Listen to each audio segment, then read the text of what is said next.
they're getting desperate, and you can tell that from their actions. So this week, the Austrians and the Germans announced new laws, or plans for new laws, that everyone's got to go to the Britney Spears or else.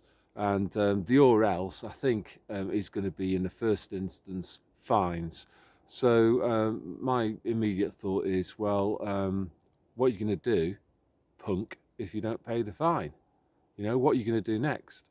So, because the thing is that in Austria, there's well over 35% of people haven't even attended one Britney Spears concert yet. So, look, you can't go around. There's no way that they'll be able to round up everyone who hasn't been to a Britney Spears, who hasn't paid their fine, because they don't have enough camps. So, yeah, it's an empty threat, isn't it, at the moment? I'm sure that this is the last big gun card in their hand. They have no more threats after this. You know, what's the worst thing that the government could do to you? Answer: throw you in a camp. Okay, and what are they threatening you with now? Throwing you within a camp. So they've got no more. There's not got no more ammunition to fire off at you. This is it. This is their last desperate stand. It's almost like a general or whatever. You know, they've been fighting a long war. They've been keeping back their reserves. It's looking pretty bleak, and yeah, this is the last desperate throw of the dice. They've got to deploy their reserves, their elite troops, and if it doesn't work, they're goosed. And that's where I think we are with them. We actually are winning.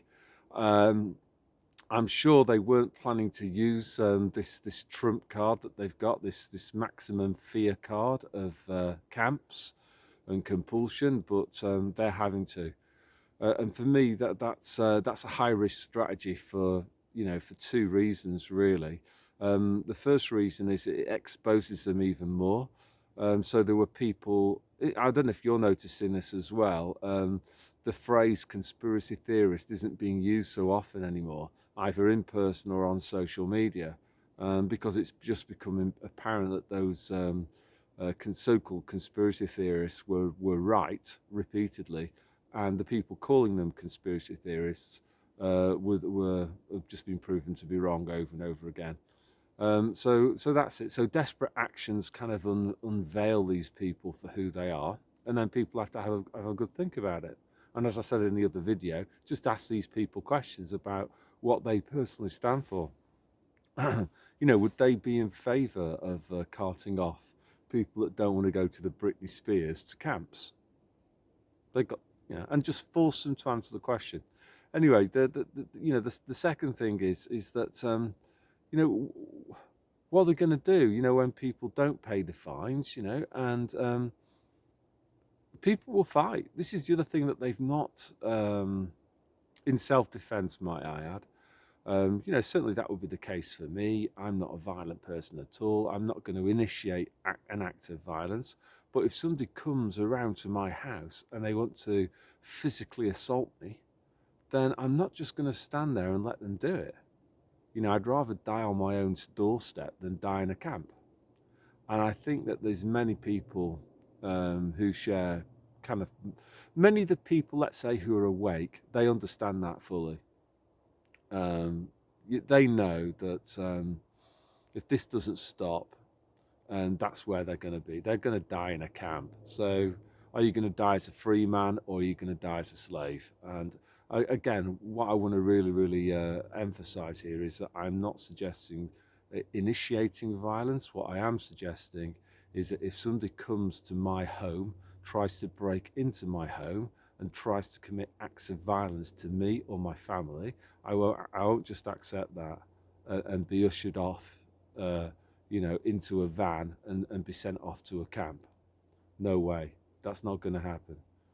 So I suppose this is good news, that this act of deploying this laws shows just how desperate they are. And I'm sure they wanted to, they've rolled out the Moronic remix. I'm sure they were hoping that people were going to be really, really afraid of the Moronic remix, and you were going to get people queuing up at the Britney Spears concerts, but it's not happening, and it's not happening because of their actions, because of these desperate measures that they're taking, which is like passing laws and mandates. Um, so it's not working for them. It's just not working for them. The other thing as well, I think, is not working as well as they thought is their divide and rule strategy. In Britain, they've tried this for years with other stuff, splitting up people according to race and stuff, and it just doesn't work. People are a lot more human than, well, we are human, they aren't, I guess. So we're in touch with humanity, and they're not. So this kind of thing of like splitting up Britney Spears fans from people like me who really don't like Britney Spears, it's not working. It's not working. Even people that got conned into taking or going to the Britney Spears a couple of times, they're, even some of them now are waking up, and they're not up for compelled attendance at the Britney Spears either. So yeah, that's all that I want to say today, is that I suppose it's some optimism really, that I think this is coming towards an end now, and I think that well, I know their actions just smack of desperation. They've played their last hand. That's it. They have played their last hand. They have no more threats left.